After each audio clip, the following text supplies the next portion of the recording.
With the independents, there's maneuvering, there's flexibility, and that's what gives you the upper hand to program your screens to the right hours to the right audience, because a horror film is going to work at night, whereas a family film won't. And that gives you flexibility to put in more showtimes of Animal Farm or an extra Super Mario or an extra this. It's doing the right thing with the calendar.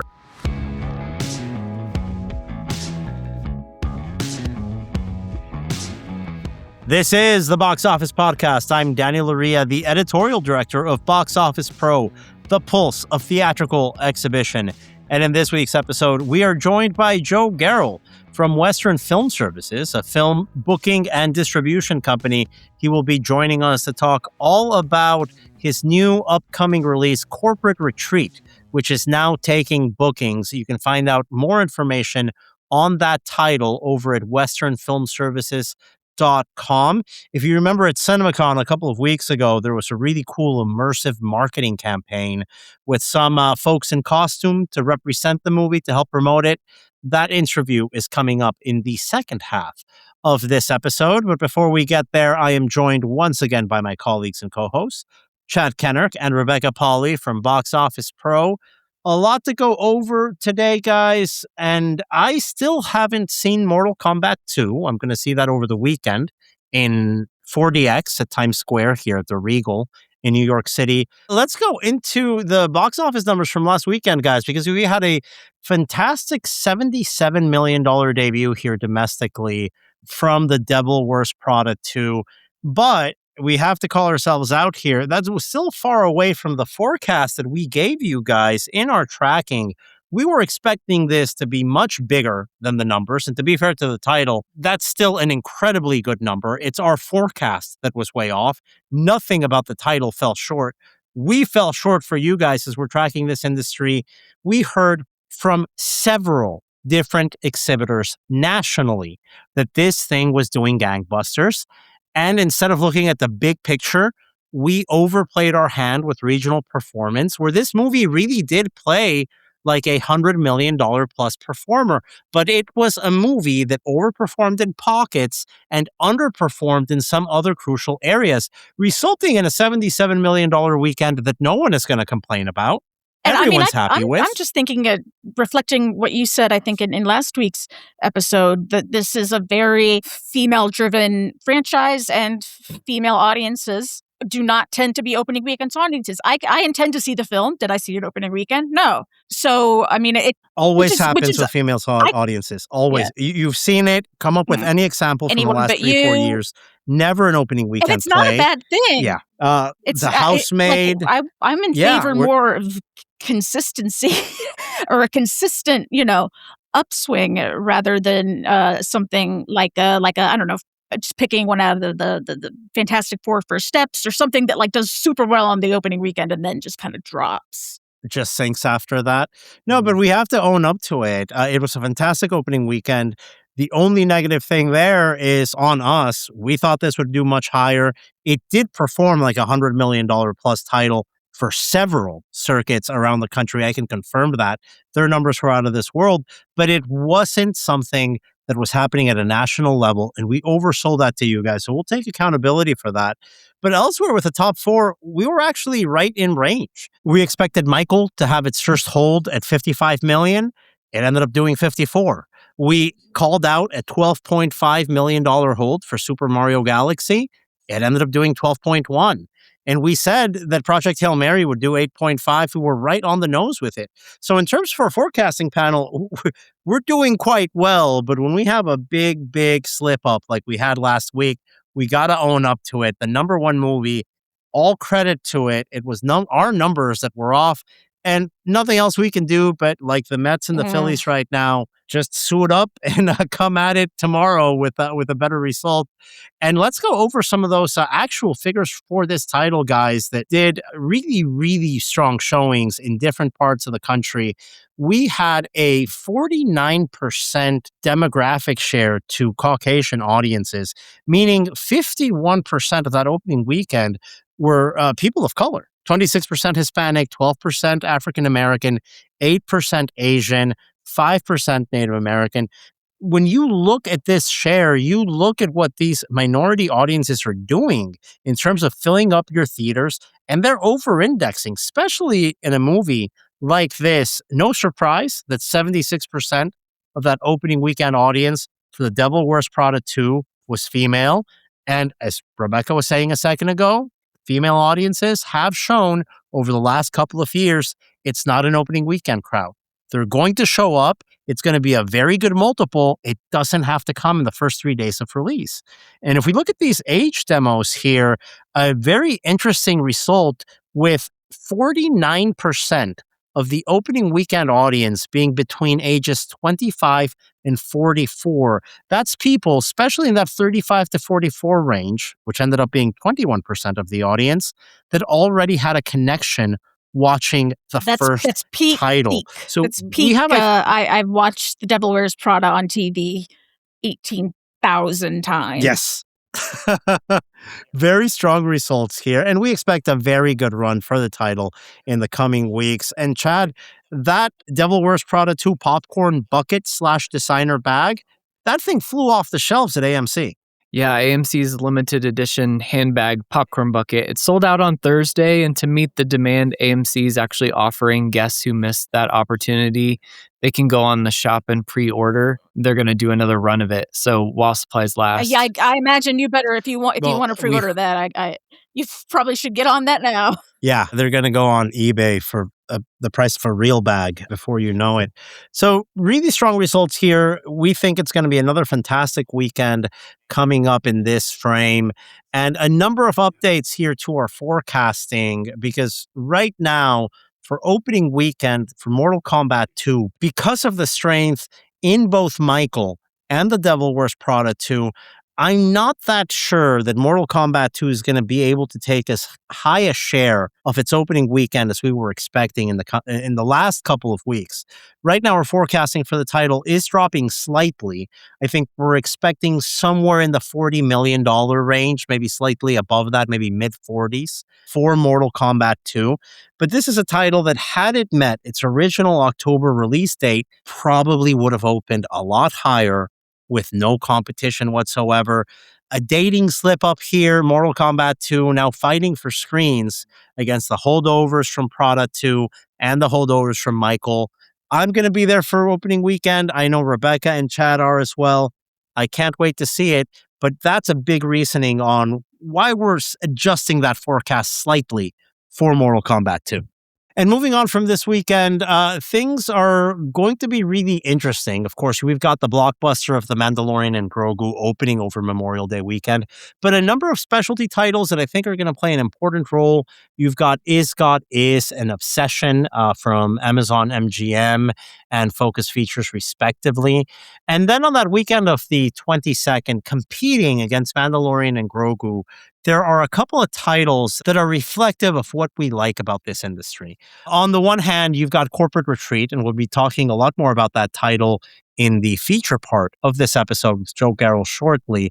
But on the other hand, we've got I Love Boosters, probably one of the films that we're all most looking forward to here on this podcast. And there's some data points here that make me think this could, with the right screen count, and that's going to be crucial here, can I Love Boosters claim enough screens for that Memorial Day weekend? Because if they do, we might be talking about a breakout here. And if you just look at the cast alone, you've got a really interesting ensemble here. Keke Palmer, whose last movie, One of Them Days, opened to around $11 million and ended up doing a near 5x multiple, topping out to $50 million domestically. She's in this movie and could really drive this to a similar performance. And that's not even counting the additions of folks like Demi Moore and Don Cheadle, who I think can combine to a really interesting opening weekend when it comes to a title like this. Not to mention Lakeith Stanfield, who was fantastic in Butch Riley's last film, Sorry to Bother You. He's become a star in his own right. I've been there since Short Term 12 on Lakeith. So yeah, wonderful. It's an amazing. It's an amazing.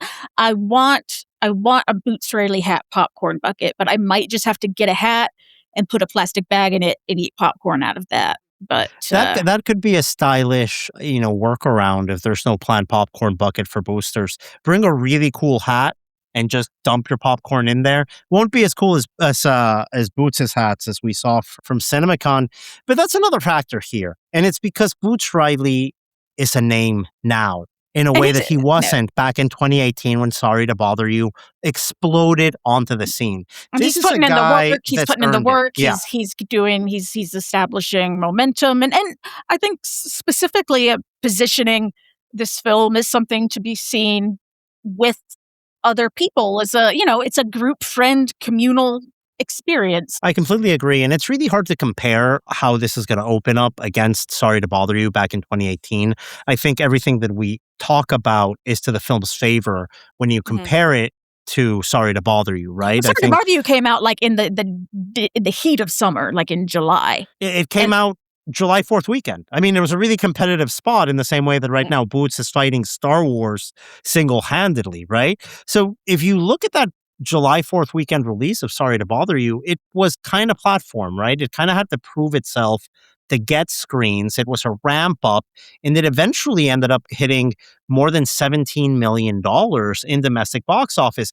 I think when all is said and done here, we're talking about $20 million plus easily in terms of domestic theatrical run for Sorry to Bother You. But the big question mark is, how many screens is it going to be able to grab on that opening weekend when we've got all that momentum behind us of the films that we just mentioned that are doing really well in theaters, and you've got a Star Wars behemoth? I think in any case, I Love Boosters is going to find itself a niche in the marketplace, whether that's on opening weekend or not. So we'll be providing updates on this title in the coming weeks as we give that marketing campaign more time to simmer, more time to expand. But if you ask me, I Love Boosters isn't an opening weekend must. It is a type of movie that needs to find a little bit of time from audiences to come out and to establish itself. I think it's going to be doing just fine on that Memorial Day frame, but the real metrics of success for a movie like this is weekends 2, 3, 4, and 5. Because I think if you give a guy like this a chance to go out there and prove himself, like we saw with Sorry to Bother You, Boots Riley is going to give you something to talk about. And that's what I'm banking on for this movie. I think this is going to be a word of mouth play well beyond opening weekend, whatever happens in the holiday weekend frame. Yeah, I agree. Definitely. I mean, we've said it so often that the opening weekend, I mean, people tend to take that as the be all end all narrative. And that's a very convenient way to frame things, but it is also not reflective of the wider realities of the industry. Absolutely. And definitely unfair when we talk about original titles like this. When we talk about IP-driven titles, fan-driven titles that sort of explode in pre-sales 3-4 weeks before release, we get a better sense of what they're tracking at, well ahead of time. In some cases, we can see we're forecasting a opening weekend for Spider-Man. We have like 18 billion previous Spider-Man films. and data points to point to. But for original films like this, and that applies to a number of other titles, right? Is God Is, Obsession, Passenger that's coming out on the same weekend. There are different titles that make it a little bit more nuanced. So we'll be updating our tracking on these titles over on our website, boxofficepro.com, every week leading up to release. And that includes the feature segment on this segment, Corporate Retreat, which, as I've been mentioning, is coming up in the second half of this episode. But we do have to talk about the big change that happened over last weekend. And it's because the $77 million opening weekend from Prada 2 wasn't the top story in exhibition.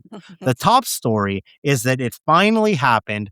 Somehow, everything that we heard in the build-up of Netflix, Warner Brothers came to fruition. Guys, I don't know if hell froze over, but Netflix is instituting a true wide release and full theatrical exclusivity window for one of their upcoming movies. Narnia, the Magician's Nephew, is moving away from Thanksgiving, away from an IMAX-only run, to a full wide theatrical release, IMAX included, on February 12th, 2027. The first time this ever happens with a Netflix title. There's been experiments in the past, but Rebecca, something like this is exactly what the entire industry's been calling for years. It is the lion in the room for sure. Definitely exciting. I mean, we're hearing Deadline reporting that there was an issue with one of the cast members being injured and delaying the production and post-production, and basically that it wasn't going to be ready for that Thanksgiving release corridor. That's not something that we are able to verify, but it does. I mean, we do know that Greta Gerwig has been in support of getting this movie a wider theatrical presence than something that's, I mean, just IMAX screens and just for that small window of time. So yeah, we're going to see an actual full theatrical release starting on February 12th, playing exclusively in theaters until it hits Netflix on April 2nd of 2027.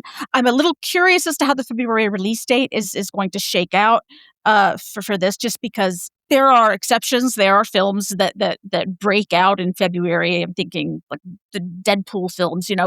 It's not necessarily, I think, an indicator of a lack of quality or a lack of faith in the title.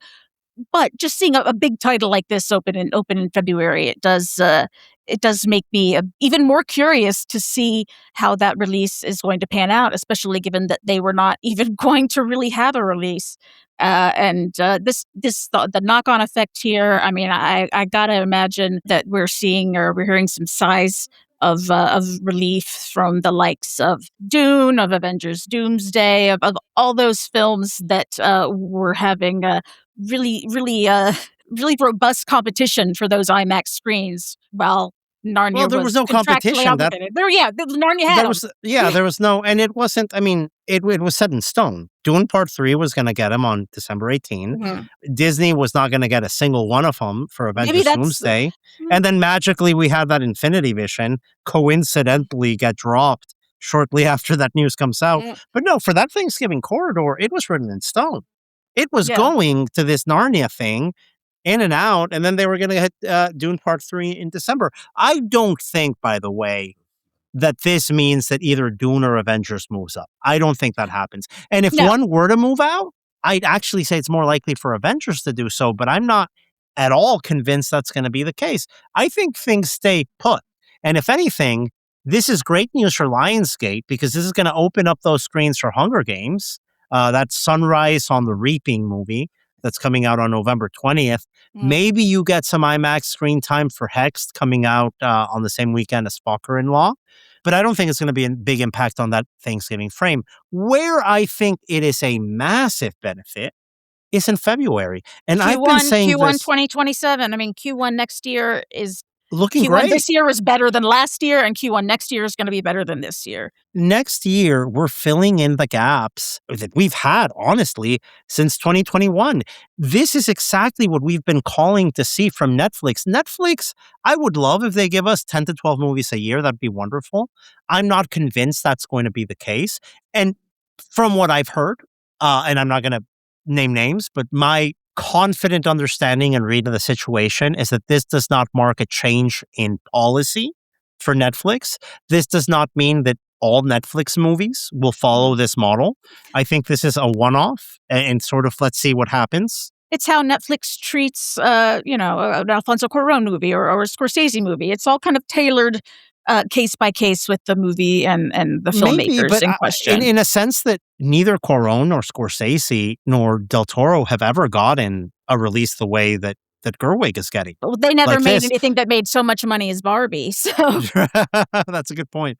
But Gerwig is the first to get this treatment.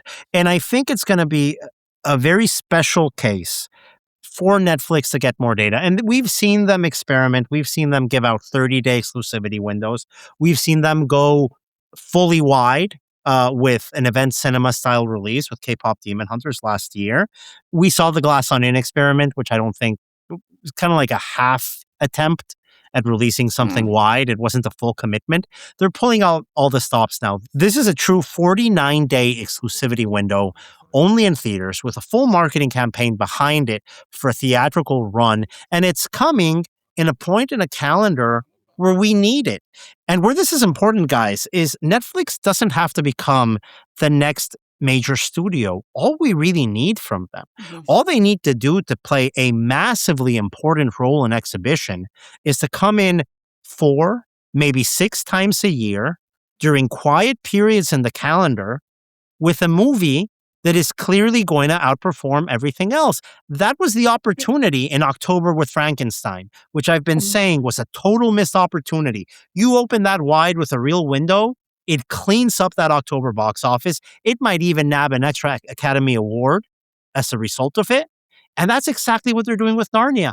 That's what happened with the K-pop Demon Hunters theatrical release. I mean, Yes. that filled in a period in the calendar that would have just been Empty, DOA. And it was Netflix responding, I think, with a sense of nimbleness to the situation. They were going to be able to get those screens. There wasn't much competition.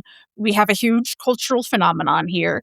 You know, I almost like mentally kind of thinking of, I don't want to say thinking of Netflix titles as event cinema, but more, able to slot in sort of these off-peak times on a more nimble basis than something that we're necessarily planning like 6 months, a year in advance. Rebecca, if that happens 4 times a year, it's a huge benefit to the industry. And I think it's a significant benefit to Netflix. I don't think anyone expects them to change their policy overnight. It'd be great if they did. But frankly, if we can only get 4 to 6 opportunities like the one they're giving us in February. And by the way, there's always a late August, right? There's always a mid-September or a mid-October or a Q1 Listen gap to fill. to our episodes. It's like October 2024, where it's just depression. Netflix has a real opportunity to come in and clean up during those periods. And that's exactly what we've been calling for. No one's here expecting Netflix to stop being a streamer, but I think it's to their benefit if they work a lot closer with exhibition.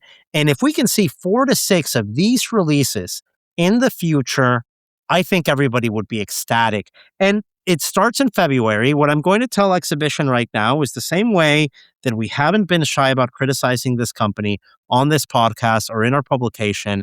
We're going to give them a huge, huge congratulations for working with the industry on this one. And I hope you guys roll out the red carpet for them. For this release, I hope you show them what we can do. I hope we fill those theaters, and I hope we prove the point that we've been trying to sell for over a decade now, that movie theaters can do Netflix a whole lot of good, and Netflix can do movie theaters a whole lot of good. And we just look at that connection between streaming and theatrical, guys. Look at what happened to the streaming numbers for the Devil Wears Prada 1 that happened last weekend. So anticipation for Devil Wears Prada 2 was massive. We ended up seeing a 428% streaming jump for the Devil Wears Prada 1 from March 26th to April 26th. It's women who want to see the Devil Wears Prada 2 making their boyfriends watch it before they go drag them to the sequel. That's the connection. That's the buildup that we have here with a streaming and theatrical partnership. So again, to our friends in exhibition, let's kick butt on this one. Let's go. Let's nail this down. Let's advertise this. Let's work with these guys to really prove a point there. I don't expect them to come out with a slate every year. It'd be great if they did. I don't expect that to happen overnight. But if we can show up the way we know we can deliver for every other studio in town, and we do that for these guys, I think that's going to send a massive message to this industry. And it's not going to be something that is necessarily as easy as I'm thinking some of these, streaming to theatrical pipeline films like anime. These are things that have really strong streaming-based or internet-based fan communities, something like Five Nights at Freddy's based on a video game. So there's something to tap into there. And I don't think that Narnia necessarily has that fan base. I mean, it couldn't. It's been absent from the big screen. I mean, I assume people still, I've read and reread all 7 of those books until they were tattered and torn. But there's stuff you can do. Talk to your employees and find out what the scuttlebutt is. See who's getting enthused about it. Break out the Turkish delight. I still don't know what Turkish delight is. I think it's a sex thing. I don't know if we should be. Chad, you're. Is it a sex thing or is it? It's not a sex thing. No, it's a piece of candy. No, come on. You have to be kidding me. I always thought it was like a cold cut. Like no, it's not a cold cut. It's called It's turkey. not a cold cut. Turkey. It's like turkey. Well, I thought it was like the country turkey. So to our listeners, if you can inform us if it's a candy, a sex thing, or a deli item, we'd appreciate it. This is what the White Witch uses to tempt Edmund to basically It's a betray sex his thing. There sibling. you go. It's a No. temptation He's a thing that the child. witch is giving you. He's a child. It's a confection from the Middle East. It's been in my head since I was like 10. Turkish delight must be the greatest thing known to man. Well, in more ways than one, apparently. That movie's coming out in mid-February 2027. Talk to the bookstores in your neighborhood. Meet up with some, literature groups if you can out there. There's a great opportunity here, guys. Let's not squander it. I'm really excited to see what that puts out after the results here. Beyond that, if we look at the calendar here for 27, as we've been saying for a while now, I really feel like we're going to be able to turn a corner next year. And this year's off to a fantastic start. That doesn't mean everything's in the hand of the tent poles. Counter programming is going to be crucial. Making sure you have options for every moviegoer. As we just talked about, obviously, movies like Is God Is, movies like Obsession, movies like I Love Boosters. That's going to be crucial in this coming period this summer. And even with those tent poles, there's so much opportunity for promotion.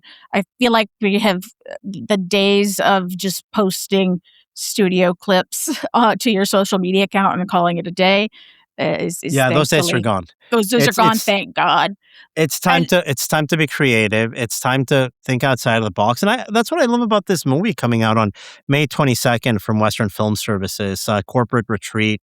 It's a movie that is going for that horror audience, that is specifically going to be counter-programming the big movies that are out there, and a movie that's not trying to lock up one screen for 3 weeks, right? This is a movie that's coming out from Western Film Services, a distributor that programs films, that works with exhibitors, and is willing to fight with you to find the right showtimes on a strategic level. Let's not just think about box office on a opening weekend or theatrical run basis. Let's drill down and see how we optimize every single showtime on your schedule. That's what Joe Garel is doing over at Western Film Services with this movie, Corporate Retreat. And guys, I'm really excited to share this conversation. We go over what the idiosyncrasies of this business are when locking up those screens in a really competitive weekend, like Memorial Day weekend, and what those opportunities are when you believe in the sort of movie that can counter-program and can make your whole weekend holistically work outside of the biggest auditorium in your site. So without any further ado, after this commercial break, my conversation with Western Film Services, Joe Garel. Imagine a world where your cinema's digital experience is as unforgettable as the movies you show. At Boxoffice, we strive to make that world a reality. We offer innovative solutions like custom-built websites, mobile apps, and user-friendly ticketing pages, crafted to meet the unique needs of cinemas. It's all about enhancing customer loyalty and making booking a breeze. Take your cinema's online experience to the next level with Boost. Contact us today at sales@boxoffice.com to learn more. And we are back here on the Box Office Podcast with our friend and colleague, Joe Garel from Western Film Services, and also a member of our forecasting panel. Joe, welcome back. A lot to chat about here, but first of all, you might hear in my voice, I'm still dealing with whatever sinus thing I got in Vegas. Are you fully recovered yet? Because it's starting to take 2+ weeks for folks. I didn't get anything. I was fine. How? Did you even attend? No idea. Did you leave your room at Caesars to come back? As you know, I was everywhere. I know. I kept on running into you. And by the way, I not only kept on running into you in person, I kept running into you in project, because we're going to be talking about Corporate Retreat, the new film that you are currently booking into theaters. It's coming out on May 22nd. The booking window for that title is currently open. We'll chat about that in the second half of our conversation, Joe. But let's kick things off with the big topic in the room, because we haven't been able to chat about this on the podcast yet. We've got a massive industry-changing merger right at the cusp. Warner Brothers shareholders approved it. There's lawsuits left and right trying to block it. We don't know how it's going to play out. But from your perspective, as someone that's worked on the studio side, that's worked on the exhibition side, in distribution, in film buying, where do you think this goes? What's your read of the Paramount Warner Brothers saga? I tend to believe it's going to happen. I don't think there's going to be any way that this stops. I think what we're seeing from David Ellison committing to 30 films a year at CinemaCon, to growing Paramount into one of the, if not most important studios now in our business, those are the objectives that he wants to do with the company. Yeah, I think that it all sounds really good up front, but my concern as an exhibitor would be 30 films is a lot of films to make, and that's a lot of money to be putting towards to just kind of throw it out there into the marketplace. What happens when you have several bombs in a row? And can you sustain 30 films a year? Or do you start going down to 22 and then down to 19 and down to 18 and so on? The amount of job losses that we're going to face, that's scary too, especially for the city of Los Angeles. I mean, we're talking 5,000 jobs that could be eliminated. And these are high paying jobs. Imagine what, city infrastructure is going to go through with that kind of loss. It's much bigger than just, how many movies are they going to make? This is a whole economic thing that could break down to the smallest towns in America. It's intense for sure. And of course, in terms of the impact to the exhibitor, the way that we do business, from film rental to locking up screens to fighting for showtimes, the PLF battle that seems to happen basically every 3 weeks in this business, every aspect of running a cinema is going to change if this thing goes through like it's looking like at this point. You're currently booking and programming films for a number of cinemas. In your current role, what do you think that trickle-down effect is going to be for the independent cinemas out there that are making sure they've got a competitive slate on their schedule?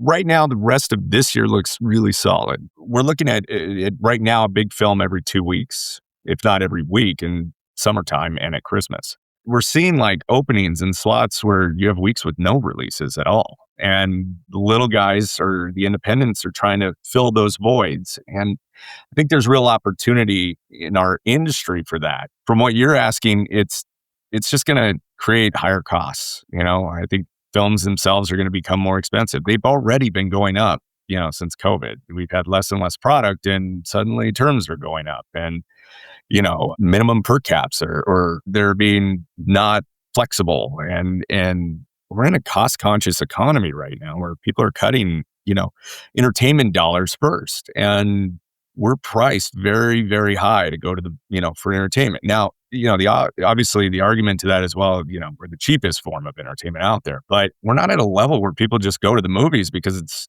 easy, like it was in the 90s and 2000s when it was like, oh, let's go to the movies tonight. It's $6, $10, whatever. It's easy. Now it's, it's $20 and another $50 at the concession stand. And this is a lot of money for people to try to come up with on a weekly basis. So repeat visits have declined, admits have declined across the industry. And it's because of that. You had Tom Rothman at CinemaCon saying, lower your prices. And it's like, cool, we want to, but there's per cap minimums that exist. And how do we do that without getting penalized? And look, I mean, all their expenses have gone up too. So we have to be, very open-minded about this. Like, I understand, like, production is not cheap anymore. It's very expensive, and marketing is very expensive. I'm seeing what it costs, as I release films myself. So, there's definitely a balance in between. And I think that's got to be flexibility with midweek pricing. That's something that,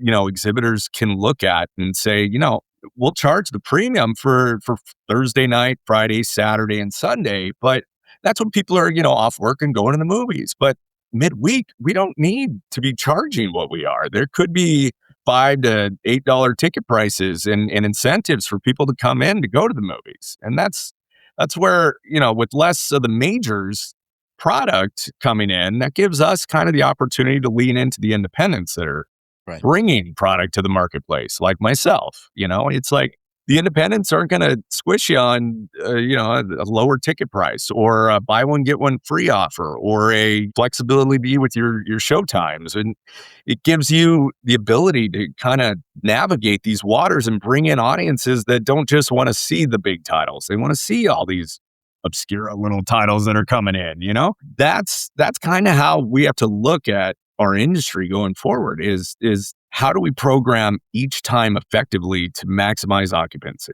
And that's And what a good film buyer can do for your circuit, and that's what they should be doing. it's things happening at a Showtime level, not on a title per title or even auditorium level, but looking at this business and finding a way to maximizing those occupancy rates by Showtime. Before we started recording, you mentioned it in terms of, hey, I get it. You want to make sure that your weekend showtimes, your premium spots, and your biggest screens, they go to the studios that are putting that level of investment. But there are paying spots in exhibition midweek, the 10 p.m. spots, maybe a 10 a.m. slot on a Monday morning, where it could probably benefit you greatly to start thinking outside the box and program strategically in a way where you can target the specific demographics on a specific title and own that showtime, which at that level is found money, Joe, because a lot of folks are just writing off their 10 a.m.s and 10 p.m.s and A lot of specific theaters aren't weekdays even completely off.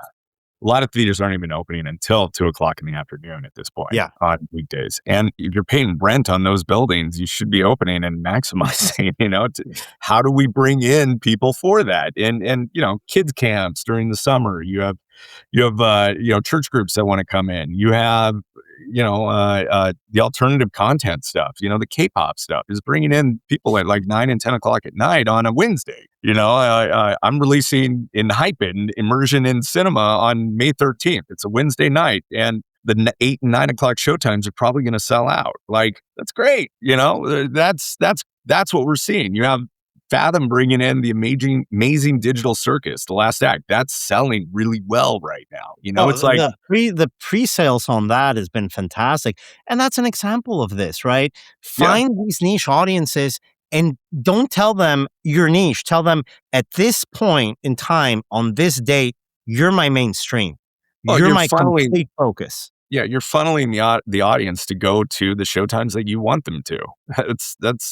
That's how you do it. I mean, a lot of theaters own the market. They're the only theater in town, and there's nothing nearby, and they can control what kind of flow is coming in at all times of the day, during the week, during the weekend, all of that.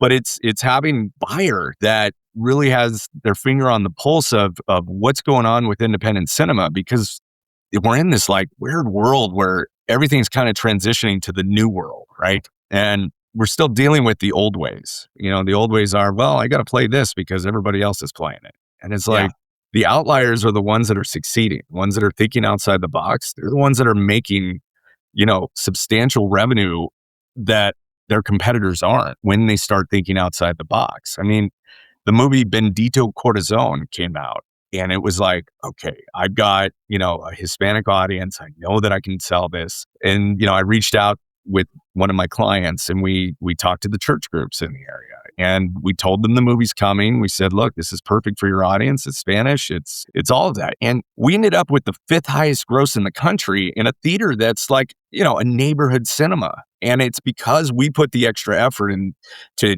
promoting it to the right audience to come in and do it. Now, had we not done that and just played the big major title, we would have kept the main, what we are. There would have been no growth. These are where those opportunities lie. And, if you own a theater, that's what you got to start thinking about is you want this to be, fun again. You want to bring new customers in. You want to try things that nobody else is doing. You want to, offer things that you've never done before. I mean, like, I remember I don't remember, I was told this, my grandfather, when he owned cinemas, in the beginning, they were struggling in the 40s and 50s, and he would do grocery night and offer free groceries with a ticket, and a raffle for a bag of groceries, and he'd partner with the local supermarket. It's like the showmanship aspect that was created during that time. We need to bring that back to our movie theaters. Let's do fun stuff like that. Like,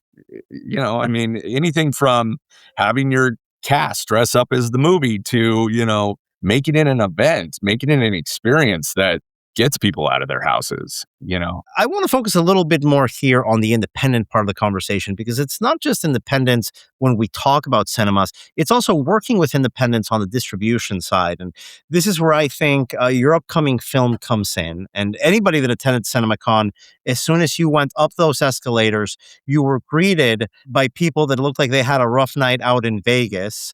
And that was a really cool, immersive tactic to get the word out for your upcoming release on May 22nd of the horror title Corporate Retreat. I love that showmanship aspect. And this is another example of you walking the talk, by the way. It's not something you're advising. You're actually spending the money to do this. You got in front of the entire exhibition community with this initiative. Tell me a little bit of the thinking behind that and about the movie that is coming out in a really competitive frame that you well know you're not out there for Auditorium 1. You're not fighting for that showtime, but you're out there to make sure that weekend is a win from Monday to Sunday at every level. Yeah. So, the film came to me a few months back, 3 or 4 months, actually probably about 5 months now.